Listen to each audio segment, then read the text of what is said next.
जी, अस्सलाम वालेकुम। आप लोग उम्मीद है खैरियत से होंगे। रिवाइज़ जो डेट शीट है या एग्ज़ाम डेट्स जो हैं मिड टर्म की, वो मैंने ऑलरेडी आपके ग्रुप पे शेयर कर दी। तो उन डेट्स पे एग्ज़ाम होना है, उससे पहले आप जिन लोगों के ड्यूज़ हैं वो काइंड क्लियर कर लीजिए।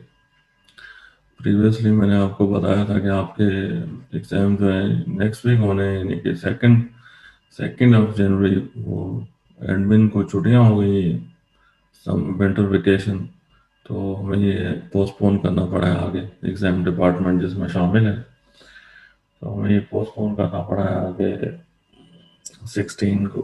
तो ये जितने वीक्स होंगे उसके बाद अ, ये हो जाएंगे, गालिबन वीक 8 हो जाएंगे। वीक 8 के बाद यानी वीक 9 में जाके आपका वीक 9 या 10 में जो है आपका एग्ज़ाम पड़ रहा है। और उसके ठीक बाकी के जो वीक हैं उसके बाद आपका फाइनल एग्ज़ाम हो जाएगा। ठीक है जी। तो आज का जो टॉपिक है वो how to read computer science या CS रिसर्च पेपर। आप में से कुछ लोगों ने रिसर्च करनी है, नहीं भी करनी तो एमफिल में ये चीज़ें जो हैं बताई जाती हैं, सिखाई जाती हैं कि दूसरों का काम जो है किया हुआ उनको पढ़ना कैसे है आपने, before you right your research paper या आइडिया, कि हाउ टू प्रेजेंट इट। जो रिसर्च पेपर या आइडिया जो है वो जो आपका आता है वो उसको रिसर्च पेपर या आर्टिकल कहा जाता है। तो वो लिखने से पहले हमने दूसरों के काम को पढ़ना है, उनको समझना है। तो जब हम समझ लेते हैं, then we conduct a critical review analysis of those papers. और उनमें जो गैप्स होते हैं या जो काम नहीं किया होता उन लोगों ने, वो हम करते हैं। And that's when we claim that our research work is original, के XYZ ने ये काम किया है, जहाँ उन्होंने काम छोड़ा है, बाकी ये गैप्स हैं जो मैंने आइडेंटिफाई किए हैं और मैं उन पर काम कर रहा हूँ और ये मेरा रिजल्ट है। That claim you claim that your research is original, ना कि आपने जो काम किया है वो पहले भी हुआ हुआ है सिमिलर काम, तो वो प्लेजरिज्म के जुमरे में आता है। ठीक है जी। तो इसमें हम स्लाइड्स में हम ये डिस्कस करेंगे on the research paper. So let's start our slide. जो कंटेंट्स हैं इसमें जो हमने फोकस करना है वो कंप्रहेंशन पे है, कि हम फर्स्ट तो हम उसको अंडरस्टैंड कर सकें कि उसमें लिखा गया है किसी ने। If we understand it then only we can have a better grip on it, and then we conduct a critical analysis, या आप कह रहे हैं कि रिव्यू कंडक्ट कर सकते हैं। एवेलुएशन है इसमें, जो मैंने आपको अभी बताया है कि हम उसको एवेलुएट कर सकते हैं, सिंथेसिस। देन हम पेपर रिव्यू है, रिलेटेड वर्क है कि जो उसने लिटरेचर जो है उसका हिस्सा वो रेलेवेंट है या नहीं है, ये हमने सीखना है कि how to relate your work with the other people work, and then the references, how to write references। तो ये चीज़ें हमने इसमें सीखनी है, पढ़नी है। ठीक है जी। First is comprehension, what is the research problem the paper attempts to address, के वो क्या पेपर जो है वो try to solve, what problem paper try to solve. जो रिसर्चर है उस पेपर में क्या सॉल्व करना चाह रहा है या क्या मैसेज देना चाह रहा है। ठीक है। What is the motivation of research work, है उसकी मोटिवेशन क्या है। मोटिवेशन में आप क्या चीजें ढूंढते हैं, क्या क्वेश्चन है जो जिनके आंसर आप ढूंढते हैं कि आप ये रिसर्च कर क्यों रहे हैं। तो उसके आंसर वो बताते हैं, जी ये काम इतना हुआ है, इतना बाकी रहता है, तो मैं ये कर रहा हूँ और ये प्रॉब्लम है सोसाइटी में या पर्टिकुलर कंपनी में, जिसको ये जो है ना सॉल्व कर देगा। और मेरा इसमें एक्सपीरियंस है काफ़ी, मैं काफ़ी अरसे से इस कंपनी या रिसर्च का हिस्सा हूँ। अगर नहीं भी हूँ तो मेरा इंटरेस्ट है इसमें, रिसर्च इस पर्टिकुलर टॉपिक में, that's why I am doing research. Is there a crisis in the research field that the paper attempts to resolve. जो मैंने अभी आपको बताया कि ऐसी कोई चीज़ है जो अगर उसको हल कर लिया जाता है तो काफ़ी चीज़ें, जैसे कि आजकल हम फेस कर रहे हैं कोरोना इश्यूज जो हैं, तो अगर कोई पेपर लिखता है जो अभी, I mean study is conducting, people are conducting study but nothing is coming up, कि जिससे हमें कोई अर्जेंट जो है उसका सोल्यूशन मिल जाए। और लोग रोज अमवात हो रही हैं, हम सुन रहे हैं डिफरेंट प्लेसेस पे, हमारे मुल्क में, कंट्री में, बाहर, आउटसाइड। तो अभी तक इसका सोल्यूशन नहीं आ रहा। तो इस देयर क्राइसिस तो है, लोग पेपर भी लिख रहे हैं लेकिन अभी तक उससे कोई सोल्यूशन नहीं आ रहा। तो ये एक एग्जांपल है, लाइव एग्जांपल है आपके लिए। The nowadays we are the problem we are facing. Many people are writing and publishing their paper on corona, but the solution they have is not the urgent one. Like vaccines हैं वो बन रही हैं लेकिन अभी तक कुछ नजर नहीं आ रहा सरफेस पे। Is the research work attempting to overcome the weaknesses of existing approaches? एक तो ये है कि रिसर्च इस तरह की होती है जो स्टडी करते हैं आप एग्जिस्टिंग अप्रोचेस को, और उनमें जो वीकनेसेस हैं उन पे रोशनी डालते हैं, और then you come up with your own model propose करते हैं या स्ट्रेटजी प्रपोज करते हैं, जिसको आपका नाम दिया जाता है जी, ये XYZ मॉडल है, और ये मॉडल जो है try to solve this problem. तो is an existing research paradigm challenged, कि वो जो एग्जिस्टिंग जो रिसर्च है, जो पैराडाइम जो ऑलरेडी है, आई मीन एग्जिस्ट कर रहा है फ्रेमवर्क उसका, वो चैलेंज कर रहा है, उसमें कुछ फ्लॉज हैं। इस तरह के कुछ इश्यूज हैं जिनको हमने देखना है। तो these are the questions you need to get answered in the comprehension, कि आपको क्या समझ आया है ये रिसर्च पेपर पढ़ के। इसका सियाको सपा के ये है कि व्हाट इज द निश ऑफ द पेपर, या आपको समझ क्या आया है ये पेपर पढ़ने के बाद, what the researcher is trying to do. तो पेपर को आप इसी तरह पढ़िए जैसे आप ड्रामा देखते हैं टेलीविजन पे, और एपिसोड में पूछते हैं इसमें क्या था। तो अगर इस तरह आप पढ़ेंगे तो फिर कुछ याद रह जाएगा। एक दफा पढ़ेंगे तो नहीं समझ आएगा आपको कह क्या रहे हैं, उसका स्ट्रक्चर देखेंगे। दो दफा पढ़ेंगे, तीन दफा जब आप पढ़ेंगे ना, दो तीन दफा, then you start to understand. ठीक है। तो ये एक दफा पढ़ने से नहीं होगा। हमारे पास स्टूडेंट आता सर मैंने पढ़ लिया मुझे समझ ही नहीं आया। अच्छा जी, एक दफा फिर पढ़िए उसको, समझिए कहाँ समझ नहीं आया मुझसे क्वेश्चन पूछ लीजिए। सर वो भी हो गया फिर भी समझ नहीं आ रहा, एक दो और पेपर पढ़िए आप, इससे मिलता जुलता। तो इस तरह देर इज नो जो है करेक्ट रेसिपी टू इट, या आपने जो है 2+2 = 4, तो वो ऐसा नहीं होने जा रहा। ठीक है ना, ऐसा नहीं होने जा रहा। डिफरेंट लोगों की डिफरेंट अप्रोच है और डिफरेंट एनवायरनमेंट है, they are going to do research. तो उसमें ये चीज़ें जो है वो आने जा रही हैं। ठीक है ना। What are the claimed contributions of the paper, कि उसमें जो क्लेम किए गए हैं वो क्या है, कि this paper, in this paper researcher is proposing a framework या सिक्योरिटी मैकेनिज्म, या कोई प्रॉब्लम है उसका सॉल्यूशन है। तो what is this his her claim, a new question is asked, a new understanding of the research problem, की एक नई चीज जो है वो उन्होंने इंट्रोड्यूस कराई है, जिस पर रिसर्च नहीं हो रही थी तो बहुत कम हो रही थी। न्यू अंडरस्टैंडिंग है of the research problem, new methodology है ऑफ सॉल्विंग प्रॉब्लम, के नई मेथोडोलॉजी इंट्रोड्यूस करवाई है टू सॉल्व द प्रॉब्लम।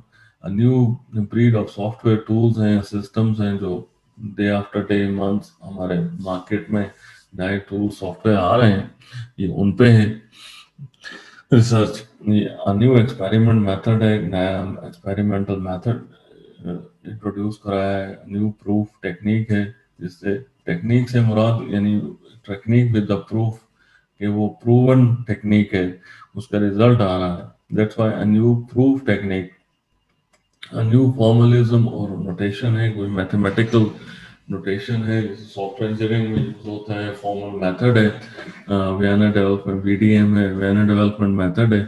तो क्या ऐसा कोई नई चीज इंट्रोड्यूस हुई है?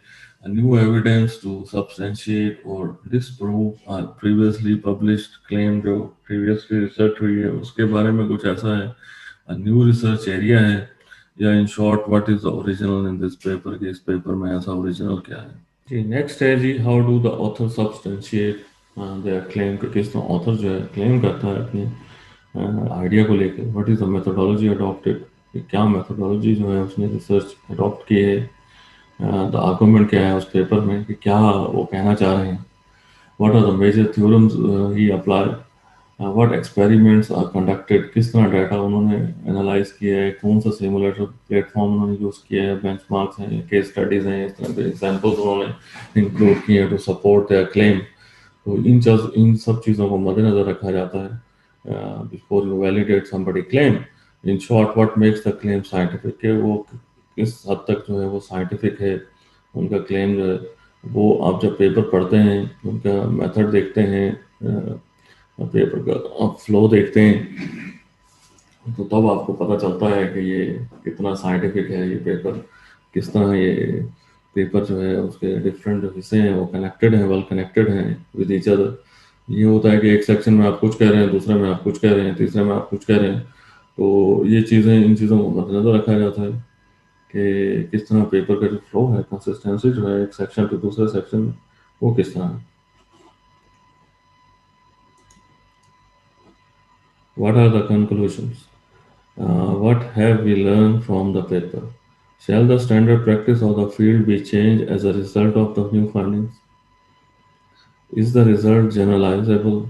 कि वो जो रिजल्ट है वो जनरलाइज है, वो जो हमने उससे पेपर से जो लर्न किया है, वो रिजल्ट न्यू फाइंडिंग है, उस पेपर से न्यू फाइंडिंग आई है कुछ। Can the result be applied to other areas of the field, if it is possible? What are the open problems, कि दूसरे जो प्रॉब्लम्स हैं वो क्या है। In short what are the lessons one can learn from the paper, कि आप क्या उस पेपर से सीख सकते हैं, because you have to write your own papers. लेकिन उन पेपर्स को लिखने से पहले आपने पढ़ना है दूसरों का काम, उनको देखना है, सीखना है उनसे कि उन्होंने किस तरह ये काम किया है, क्या उनके क्लेम है, किस तरह उन्होंने मेथोडोलॉजी जो है अडॉप्ट की है, उसमें किस तरह एक्सपेरिमेंट्स कंडक्ट किए हैं, किस तरह डाटा कलेक्ट किया है, उसको एनालाइज किया है, एंड देन उसको प्रेजेंट किस तरह किया है पेपर में, उस डाटा को जो एनालिसिस है उसका किस तरह प्रेजेंट किया है। तो ये सब चीज़ें आपने उनसे सीखनी है, पेपर से पढ़ना है, उनको समझना है, ताकि आप पेपर लिख सकें और उनसे बेहतर पेपर लिख सकें आप। नेक्स्ट इज एवेलुएशन, अगर आप एवेलुएट करते हैं कोई पेपर, जैसे कॉन्फ्रेंसेस हैं, आप उसके रिव्यूअर हैं, कोई पेपर आ जाता है आपके पास, is the work scratching minor issues, ये जो माइनर चीज़ें हैं उन पे है। Are the author solving artificial problem है कोई, जिसको ऑथर सॉल्व करने की कोशिश कर रहे हैं। Does the work enable practical applications, कि उसको अप्लाई किया जा सकता है, कहीं डीपर अंडरस्टैंडिंग है, एक्सप्लोर न्यू डिज़ाइन है, स्पेस। तो ये चीज़ें हैं जिसको आपने देखना है, you need to look at. Are the contribution significant, है कि पेपर वर्थ रीडिंग है, कि आप उससे कुछ सीख रहे हैं, आपके रेलेवेंट है, आपके रिसर्च एरिया से आप उससे कुछ सीख रहे हैं, नया आइडिया है जो उसने इंट्रोड्यूस किया है उसमें। Are the authors aware of the relation of their work to existing literature, ठीक है। Is the paper addressing a well known one open problem, is the paper addressing a well known open problem, के एक problem है जो well known, just note is corona, and then somebody write a paper on it to solve the problem.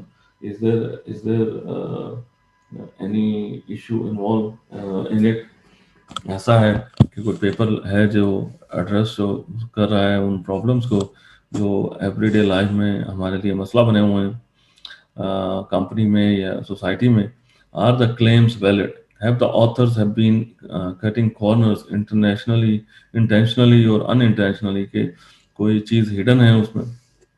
Sometimes where we face a problem we skip, omit कर देते हैं उस part को, बजाय कि हम मज़ीद एक्सप्लोर करें, मज़ीद अपना टाइम उस पर लगाएं और उसको आंसर्स ढूंढें उनके, हम ये करते हैं कि हम स्किप कर देते हैं। तो जब रिव्यू के लिए पेपर जाता है तो वो वहाँ उनको क्रिटिसाइज भी करते हैं, और वो कहते हैं कि इसमें जो कुछ हिस्सा है जो हिडन है, जो नहीं बताया गया, जिसका आंसर आना चाहिए, कि आप इस थ्योरम या ये जो स्ट्रेटेजी आपने बनाई है ये क्यों बनाई है, why you adopt this strategy, why not other, because there are few other strategy as well exist. तो आपने बताना है कि आपने ये स्ट्रेटेजी अपनाई है तो क्यों अपनाया, is it that easy for you, easy to work on it, ठीक है। तो ये सब चीज़ों के आंसर आपने देने हैं उसमें। Has the right theorem been proven, ये जो थ्योरम है ये नहीं कि उसका उससे रेलेवेंट ही नहीं है, और वो उसको आपने इंक्लूड किया हुआ एरर्स इन प्रूफ्स, कि वो जो एरर्स हैं वो किस तरह हैं, और उनके प्रूफ्स हैं, प्रॉब्लमेटिक एक्सपेरिमेंट सेटअप है, ये देखना है, कंफाउंडिंग फैक्टर्स हैं, अनरियलिस्टिक है, आर्टिफिशियल बेंचमार्क्स हैं, कंपेयरिंग एप्पल्स एंड ऑरेंजेस है, इस तरह का कोई पेपर है कि मैथोडोलॉजिकल मिसअंडरस्टैंडिंग है कि उसमें जो मैथोडोलॉजी जो अप्लाई होनी है उसके अलावा कोई और अप्लाई कर दी गई है, do the numbers add up, are the generalisations valid, are the claims modest enough, जो क्लेम है वो मॉडेस्ट हैं उनके टू टू बी एक्सेप्टेड। तो इन सब चीज़ों के आंसर्स जो हैं आपने ढूंढे हैं उनमें, if the matches against the paper matches against this answers, then the paper is good and is acceptable. If you find something which is not there in the paper, then you can reject that paper or ask them to my major or minor corrections, जो कि usually हमारा होता है research में, तो कहते हैं जी correct कीजिए, ये कमेंट्स हैं हमारे। जब हम पेपर रिव्यू के लिए भेजते हैं कॉन्फ्रेंस में तो वो कमेंट्स लिखते हैं उस पर, तो उन कमेंट्स को करेक्ट करके वो कंडीशनली आपको सब एक्सेप्ट कर देते हैं पेपर को, सब्जेक्ट टू द करेक्शन है। या अगर आप बिल्कुल ही उन चीज़ों से उनके स्टैंडर्ड से मैच नहीं होते तो वो रिजेक्ट कर देते हैं पेपर को। Synthesis creativity does not arise from the void. The following is a list of questions you can ask to help in this direction.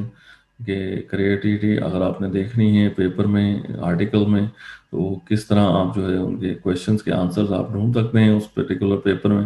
What are some alternative approaches to address the research problem, कि उस बंदे ने जो है literature पढ़ा है, तो उसमें जो डिफरेंट लिटरेचर। हेलो, वालेकुम सलाम।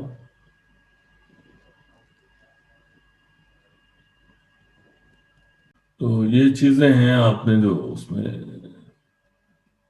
देखनी है, कि कितना अच्छा गुड आर्गुमेंट है against the case made by the author, कि वो जो किस तरह उन्होंने तमीज बांधी है, किस तरह उन्होंने रिसर्च लिटरेचर रिव्यू पढ़ा है बेहतर तरीके से, और फिर उन्होंने उसको रेफर किया है, लिखा है, how can the research results be improved, ये आपने देखना है उसे। There is always room for improvement. Can the research results be apply to another context, apply किए जा सकते हैं किसी और कॉन्टेक्स्ट में भी, कि जनरलाइज है। What are the open problems raised by this work, के और प्रॉब्लम्स क्या हैं जो ऑथर ने डिस्कस किए हैं अपने फ्यूचर वर्क के लिए, उन चीज़ों को आपने देखना है। बॉटम लाइन ये can be better than the author's, कि उन ऑथर से हम ज़्यादा बेहतर तरीके से उसको गाइड कर सकें, उसको बता सकें कि ये चीज़ें जो हैं आपने जो चीज़ें लिखी हैं वो लिमिटेड हैं। तो आप उससे, जैसा मैंने आपको कहा कि आप लोगों का वर्क पढ़ते हैं जब काम, तो काम पढ़ पढ़ के आप इस काबिल हो जाते हैं कुछ अरसे में कि आप उनके काम को क्रिटिसाइज कर सकते हैं। वो तभी मुमकिन है जब आप लिटरेचर पढ़ते हैं, आपका जो है उस फील्ड के बारे में जो नॉलेज है वो बढ़ता है आपको, फिर आप इस काबिल होते हैं कि आप उसको क्रिटिसाइज कर सकते हैं और आप उससे बेहतर पेपर जो है लिख सकते हैं।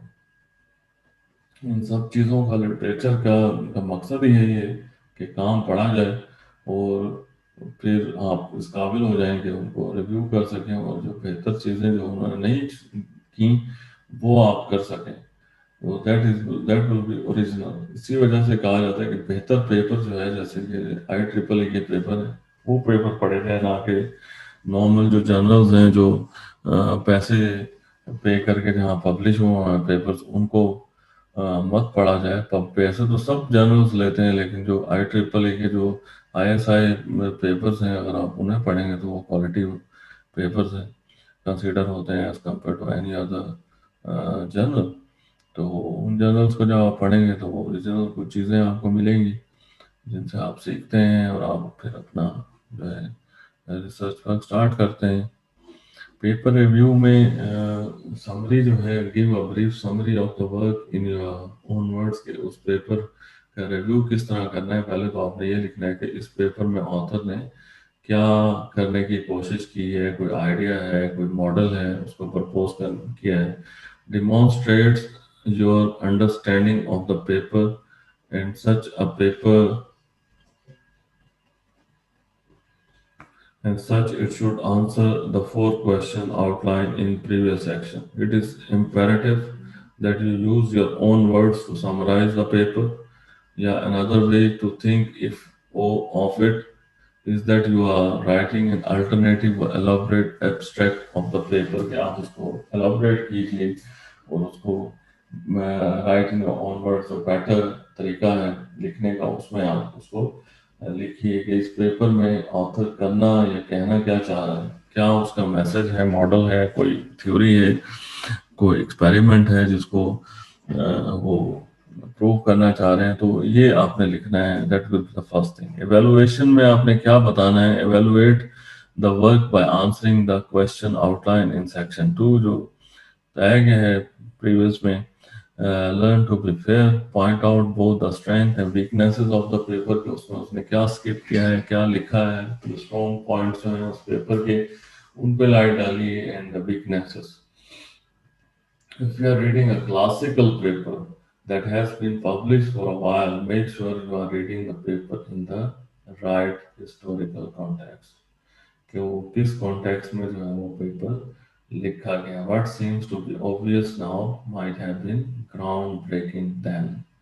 ठीक है, तो हो सकता है अब वो चीज़ कॉमन हो, ठीक है, उसकी कोई वैल्यू ना है, बट उस टाइम जब वो पेपर पब्लिश हुआ है तब उसकी शायद वैल्यू कुछ और हो। जैसा कि कोरोना है, या अगर इन दिनों में कुछ चीज़ नई सामने आती है उसका सोल्यूशन, तो वो everybody will go after it. लेकिन जब कोरोना चीज़ ओवर हो जाएगी आफ्टर 2-3 years, तो अब तब उन चीज़ों की वो वैल्यू नहीं रहती उन फाइंडिंग्स की वजह से, क्योंकि अब ये ट्रेंड में है, करंट बर्निंग इशू है कोरोना का। तो जो भी पेपर या कोई ऐसी चीज़ आती है मार्केट में जिससे मसला सॉल्व होने का कोई नवीन नज़र आती है, तो लोग जो है फटाफट उस तरफ जो है चलना शुरू कर देते हैं, उसे पढ़ते हैं आर्टिकल्स को। ठीक है जी। तो हो सकता है 3 साल बाद उस चीज़ की वो वैल्यू ही ना रहे जो अब है। Synthesis: generate any interesting thoughts you have on the work by consulting the list of questions in section 3 जो हमने प्रीवियस स्लाइड पर डिस्कस किए हैं। रिलेटेड वर्क ये होता है कि लिटरेचर जो है आपने पढ़ना है, आपने रिसर्च टॉपिक से, लेट से आप कोई क्वालिटी ऑफ सर्विस पे काम कर रहे हैं, नेटवर्क सिक्योरिटी पे काम कर रहे हैं, या इस तरह का कोई भी टॉपिक है जो आपका इंटरेस्ट है, उससे रेलेवेंट जो रिसर्च पेपर है आपने डाउनलोड करने हैं, उसको पढ़ना है। इसमें यही इसमें लिखा है, when a research paper is submitted to a conference और a journal, it will undergo a peer review process. जब भी जर्नल या कॉन्फ्रेंस को पेपर जो है सबमिट होता है, तो वो अंडरगो होता है, भेजा जाता है पेयर रिव्यू के लिए, in which the paper is subject to the intense scrutiny of peer researchers। उन रिसर्चर्स जो पेयर रिसर्चर्स हैं उनके स्क्रूटनी होती है। The referees who review the submitted paper will read the paper is more or less the same way as we outlined in section 1 और section 2। वो उन चीज़ों को पढ़ते हैं, उन चीज़ों के आंसर जो हमने प्रीवियस स्लाइड पे डिस्कस किए हैं टू असेस द पेपर, वो उन पे उनको मैच करते हैं, देखते हैं उनको, and then they will write up a referee report in a style similar to the paper review discussed in the previous slide, or on the paper review। तो वो हम डिस्कस करते हैं, देखते हैं उनको, और उसी तरह वो जो है ना राइट ऑनवर्ड्स एक रिपोर्ट आती है उस पेपर के बारे में कि कितना ये अच्छा पेपर है।